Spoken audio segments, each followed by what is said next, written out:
मैं हूँ प्रथमेश माने, सह्याद्री का एक ट्रैकर महाराष्ट्र से। बट आज मैं पहुँचा हूँ शेंज़ेन, चाइना।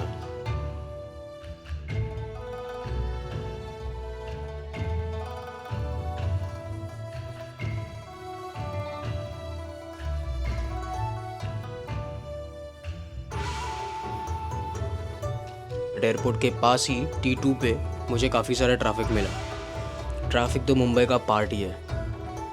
ट्रैफिक के बगैर मुंबई नहीं लगती। मिडनाइट की हमारी फ़्लाइट थी। जल्दी मैंने सिक्योरिटी चेक इन करवाया एंड देन टाइम पास किया एयरपोर्ट पे। रात के 12 बजे थर्ड वेव कॉफ़ी में कॉफ़ी ली दोस्तों के साथ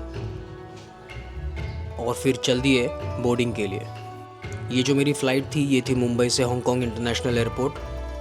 हांगकांग इस बार मैं पहली बार जा रहा था। टेक ऑफ के लिए टाइम था तो सोचा कोई मूवी देखूं एंड ऑप्शन में था सैम बहादुर। मैं तो इन्हें इग्नोर नहीं कर सकता। Salute to this man, salute to his contributions. मेरे फ़्लाइट का जो रूट था वो बांग्लादेश और वियतनाम के ऊपर से होते हुए हांगकांग पहुंचने वाली थी। वियतनाम के पास मुझे सनराइज़ मिला एंड एक अमेजिंग व्यू था। बहुत खूबसूरत नज़ारा था। पूरा नीचे क्लाउड बेड दिखाई दे रहा था। जब पूरा सनराइज़ हो चुका था तब क्लाउड सारे कॉटन की तरह दिखाई दे रहे थे। बट जैसे ही हांगकांग में फ़्लाइट लैंड करने आई तब टर्ब्यूलेंस फील हुआ। अब मैं पहुंचा था हांगकांग इंटरनेशनल एयरपोर्ट। मेरी जो फ़्लाइट थी that was of Cathay Pacific. बहुत खूबसूरत सा एक्सपीरियंस था। शेंज़ेन जाने के लिए अभी मुझे फेरी में बैठना था। वो एक अलग ही एक्सपीरियंस रहता है, ऐसे मैंने सुना था। हांगकांग इंटरनेशनल एयरपोर्ट पे हम उतरे और वहाँ से अभी हमें फेरी की तरफ जाना था जो हमें एक मेट्रो लेके जाने वाली थी। ये कुछ नया मुझे देखने मिला। एक ही जगह पे सोप डिस्पेंस हो रहा था, वाटर भी डिस्पेंस हो रहा था हैंड वॉश के लिए, और एयर फ्लो भी था। मैं तो यहाँ की हर एक चीज़ एक्सप्लोर करने आया था और यहाँ से मैंने कुछ नया एक्सप्लोर करना शुरू कर दिया था। और एक फ़नी मोमेंट मैंने यहाँ पे देखा एंड दैट वाज ये भाई साहब ऐसे यहाँ पे आराम कर रहे थे। सोचा कुछ कैप्चर कर लूँ। ये एक और चीज़ मुझे यहाँ पे देखने मिली एंड दैट वाज जो सिटिंग एरिया था, जो काउचेस थे उन्हें ही चार्जिंग पॉइंट्स दिए थे, C टाइप भी और USB भी। तो you can easily utilise your time sitting and charging at the same time. अभी समय हो चुका था फेरी बोर्ड करने का, बट फेरी बोर्ड करने से पहले हमें जाना था एक मेट्रो के थ्रू। ये मेट्रो एयरपोर्ट के नीचे ही है। ये यहाँ से हमें पिकअप करेगी और ड्रॉप करेगी शेखू पोर्ट। जो अब हम टेक्नोलॉजीज़ इंडिया में ला रहे हैं वो इनके पास पहले से ही दिखाई दे रही है। ये जो स्काई पियर टर्मिनल है ये आपको कनेक्ट करता है हांगकांग एयरपोर्ट से शेखू पोर्ट को। You know the best part, यहाँ पे कोई मेट्रो चलाने वाला लोकोमोटिव पायलट नहीं था। ये सेल्फ ड्रिवन था और मैं आगे ही बैठा था तो सोचा कुछ शूट कर लूँ।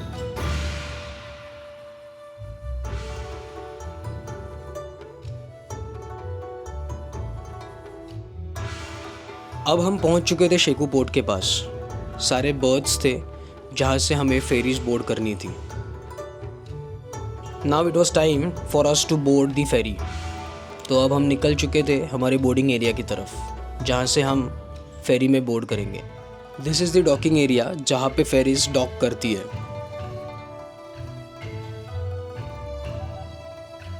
And the best part was luggage मुझे शेखू पोर्ट के एग्जिट पे ही मिलने वाला था। I just love this. Shekou port काफ़ी बिजी पोर्ट माना जाता है।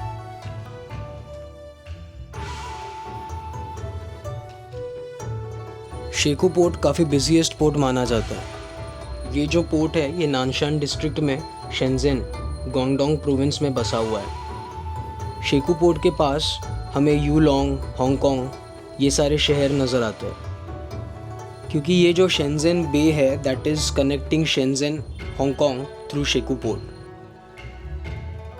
धीरे धीरे मुझे कुछ ग्लिम्स नज़र आ रहे थे शेंज़ेन सिटी के और थोड़ी देर में मुझे मेरा शेंज़ेन पोर्ट का डॉकिंग एरिया दिखने लगा। जो सुना था चाइना के बारे में वो अब मुझे मौका था एक्सपीरियंस करने का। ऐसे कहा जाता है इंडिया के अप्रॉक्सीमेटली 100 से 150 साल आगे है चाइना। जैसे ही हमारी फेरी डॉक हुई, हम लोग इमिग्रेशन की तरफ चले गए। इमिग्रेशन के पास शूटिंग अलाउड नहीं थी।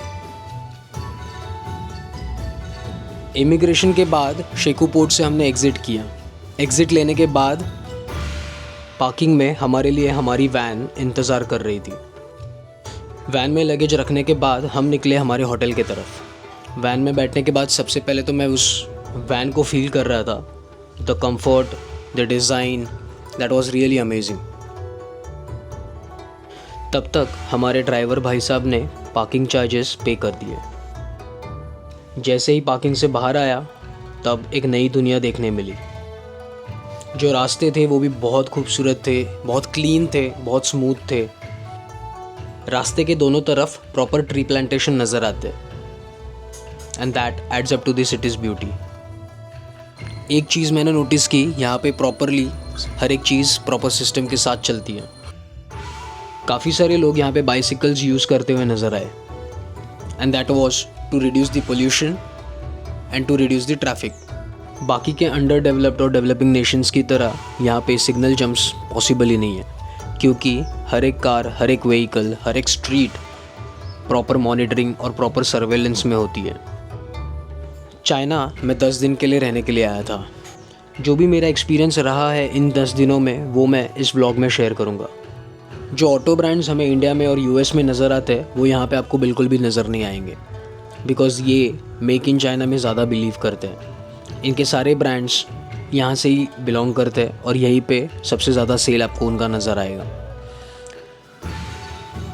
Through out the city towards the hotel, मैं यही चीज़ नोटिस कर रहा था कि यहाँ पे प्रॉपर सिस्टम है और सिविक सेंस भी है लोगों को। यहाँ के गवर्नमेंट ने उनके लोगों का ध्यान भी रखा है, प्रॉपर फैसिलिटीज़ दी है, प्रॉपर डेवलपमेंट किया है। बहुत सारे कमर्शियल टावर्स मुझे ऑन द वे नज़र आ रहे थे। कुछ एग्रीकल्चरल बैंक्स थी तो कुछ कॉरपोरेट टावर्स। सिटी डिज़ाइन में किसी भी तरीके की कमी नहीं नज़र आ रही थी। जो रोड्स थे वो काफ़ी स्पेशियस थे। ऑलमोस्ट 4 लेन्स के रोड थे हर एक साइड।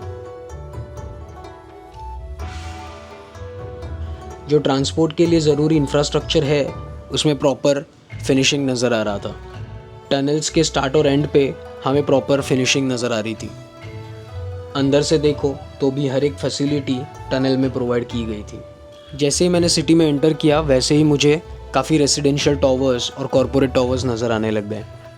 यहाँ का टेम्परेचर जो आज था, that was approximately 10 to 15 degrees.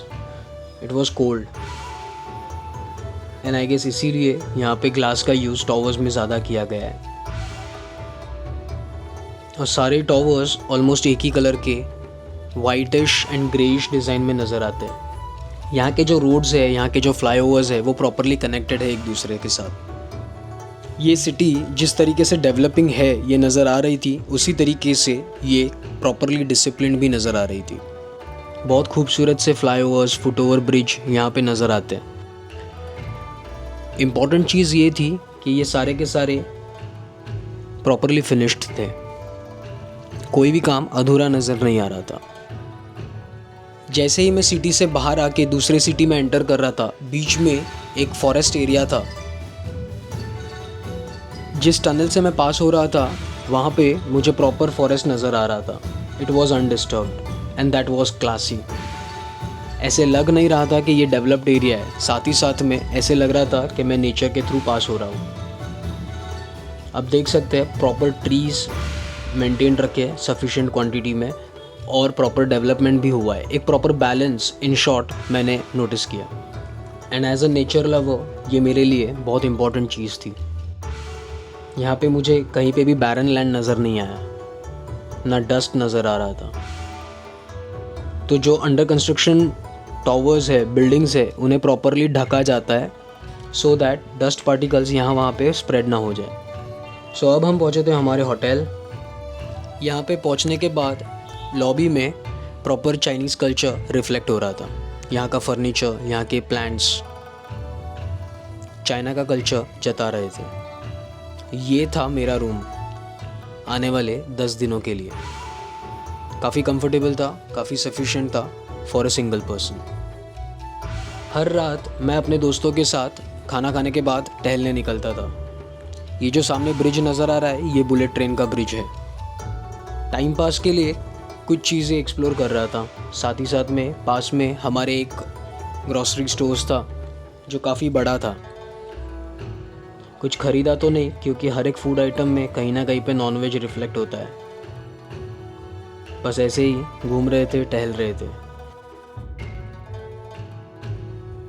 जहाँ पे मैं रह रहा था, नाइट लाइफ के लिए ये बहुत शांत एरिया है। यहाँ पे आपको unnecessary chaos, unnecessary night life नज़र नहीं आएगी। 10 बजे के बाद ऑलमोस्ट सारे स्टोर्स बंद होने लगते हैं, होटल्स बंद होने लगते हैं। So you have time till 10 PM। यहाँ पे मैंने मैकडोनल्ड्स देखा, बट हिम्मत नहीं की मैंने अंदर जाने की, क्योंकि इनके जो इंग्रेडिएंट्स है वो पूरी तरीके से नॉनवेज है। नेक्स्ट डे ऑफिस के लिए हमारे पास एक इलेक्ट्रिक कार थी। बाय द वे, यहाँ पे मैंने जितना नोटिस किया, हर एक कार, हर एक स्कूटी, हर एक साइकिल इलेक्ट्रिक है। जैसे ही गवर्नमेंट ने पॉलिसी डिक्लेयर कर दी to use electric vehicles to reduce pollution, सब लोगों ने यहाँ पे इलेक्ट्रिक कार्स, इलेक्ट्रिक बाइक्स खरीदने शुरू कर दिए and they are properly using it. On the way मुझे एक स्कूल बस नज़र आई। उनके ड्राइवर ने मुझे नोटिस किया शूट करते हुए, तो मुझे हाथ वेव करते हुए वो चले गए और बच्चे मुझे ही देख रहे थे। यहाँ के लोग मुझे काफ़ी हेल्पफुल लगे। रात के 10 के बाद हमें सिगरेट नहीं मिली, तो हमने यहाँ के सिक्योरिटी से मांग ली and he immediately gave it to us. China में एक और रूल है जो मैं आपको बताना चाहता हूँ, and that I felt is an amazing rule. Office hours में 12 to 2 आपको लंच टाइम मिलता है और उसमें आप खाना खाने के बाद सो सकते हैं। आपके जो चेयर्स है वहीं पे आपको एक बेड दिया जाता है, वो बेड स्प्रेड करके आप सो सकते हैं। तो ये जो क्यूबिकल्स थे, यहाँ पे आपको लोगों के पैर नज़र आएंगे। ये लोग लंच आवर्स में सो जाते हैं। ये है इलेक्ट्रिक बाइक और बाइसिकल्स का पार्किंग एरिया। जो भी इन कॉरपोरेट पार्क्स में काम करने के लिए आते हैं, उनके लिए यहाँ पे पार्किंग अलोकेट की जाती है।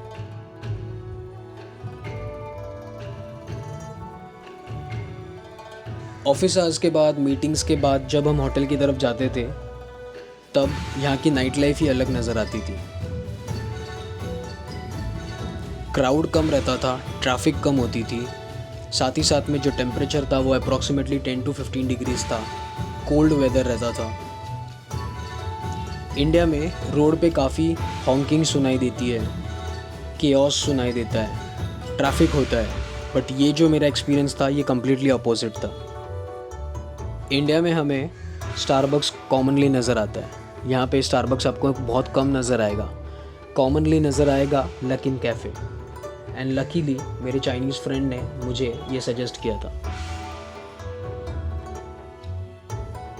और क्योंकि मैं वेज हूँ, उसने सजेस्ट किया था अगर लकिन कॉफ़ी में कॉफ़ी पीनी है तो एक बार ट्राई करना coconut latte, and that was dam amazing. लकिन कॉफ़ी स्टारबक्स की तरह ही एक कॉफ़ी ब्रांड है, बट काफ़ी चीपर प्राइसेस में है, बट काफ़ी चीपर प्राइसेस में अवेलेबल होता है। लंच टाइम में मैंने एक और व्हीकल नोटिस की। ग्रीन, ऑरेंज, येलोइश ऐसे कलर में इसे पेंट किया गया था। सबसे पहले दूर से तो मुझे कुछ जल्दी नज़र नहीं आया, सोचा पास जाके एक्सप्लोर करूं। तब पता चला ये स्ट्रीट क्लीनर है। जो भी रोड्स है, जो स्ट्रीट्स है, उसे ये क्लीन करता है। This was damn cute. दिखने में दूर से बहुत छोटा नज़र आता है, बट बहुत अमेजिंग है। इन्हें एक प्रॉपर एरिया अलोकेट किया जाता है और ये उस स्ट्रीट पे से, उस फुटपाथ्स पे से जो भी लीव्स है, जो भी वेस्ट है गलती से गिरा हुआ, वो उसे पिकअप करता है। पिकअप करके अपने गार्बेज व्हीकल में ही कलेक्ट करके एक डंपिंग ग्राउंड में डंप कर देता है। ये व्हीकल हर दिन 2 से 3 बार अलोकेटेड एरिया में राउंड मारता है और एरिया को साफ़ सुथरा रखने में मदद करता है। ये था ऑफिस छूटने का टाइम। थोड़ा बहुत क्राउडेड नज़र आता है, बट प्रॉपरली स्ट्रीमलाइन ट्रैफिक है यहाँ पे। कोई भी केओस, कोई भी अननेसेसरी ट्रैफिक आपको यहाँ पे नज़र नहीं आएगी। हॉकिंग तो दूर की बात है। जैसे ही ऑफिस छूट जाते हैं, इंडिया की तरह यहाँ पे भी लोग घर की तरफ दौड़ने लगते हैं। ये नज़ारा था 10 दिन के रात के खाने का। हर दिन हम ऐसे ही एक साथ बैठ के खाना खाते थे और खाने में हमेशा ही Indian food. That was because of kebab and curry. Kebab and करी ये एक बहुत अच्छा होटल है जिसने हमें 10 दिन के लिए सपोर्ट किया। उसका एक अलग ही व्लॉग मैं बनाने वाला हूँ। जैसे ये चाइनीज़ दीदी आज टहलने के लिए निकली है, वैसे ही हम भी आज निकले। आज हम जाने वाले हैं इलेक्ट्रॉनिक मार्केट। इलेक्ट्रॉनिक मार्केट जाते हुए भी मुझे काफ़ी डिफरेंट कलर्स के कार्स नज़र आए। उसमें से ये थी BMW GT ऑरेंज कलर में। ऑन द वे मुझे काफ़ी सारे रेसिडेंशियल टावर्स नज़र आ रहे थे और बच्चों के लिए यहाँ पे बहुत सारे एक्टिविटीज़ नज़र आते हैं, फुटपाथ पे हो या पार्क्स में। बहुत प्रॉपरली प्लान्ड एक्टिविटीज़ यहाँ पे आपको नज़र आएंगे। हर दिन मुझे कोई ना कोई टेस्ला नज़र आती थी। टेस्ला बहुत कॉमन है यहाँ पे।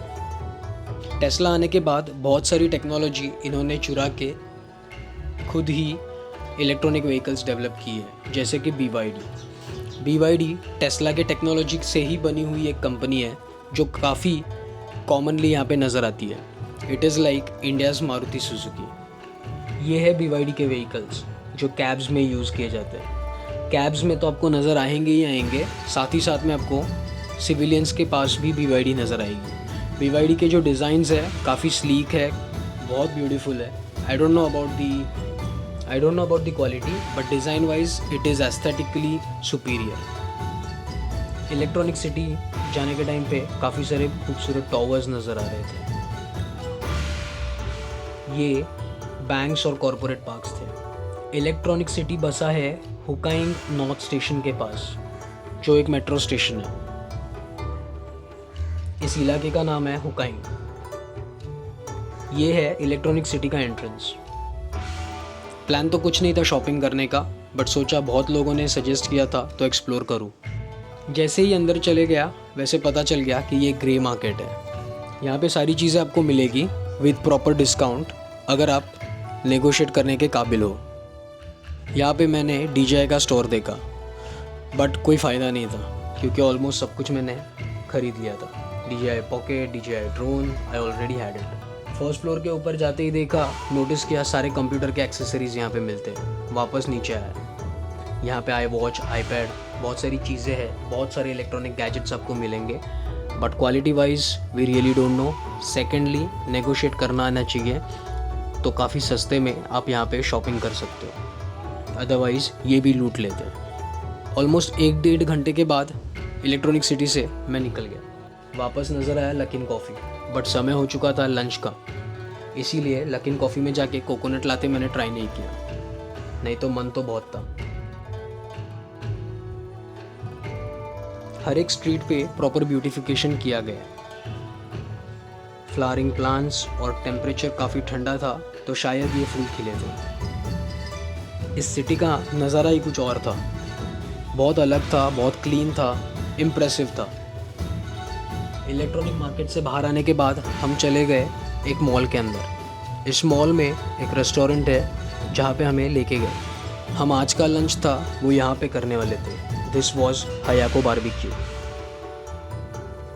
जो सिटिंग एरिया था बहुत सिंपल था, चाइनीज़ कल्चर रिफ्लेक्ट हो रहा था यहाँ पे।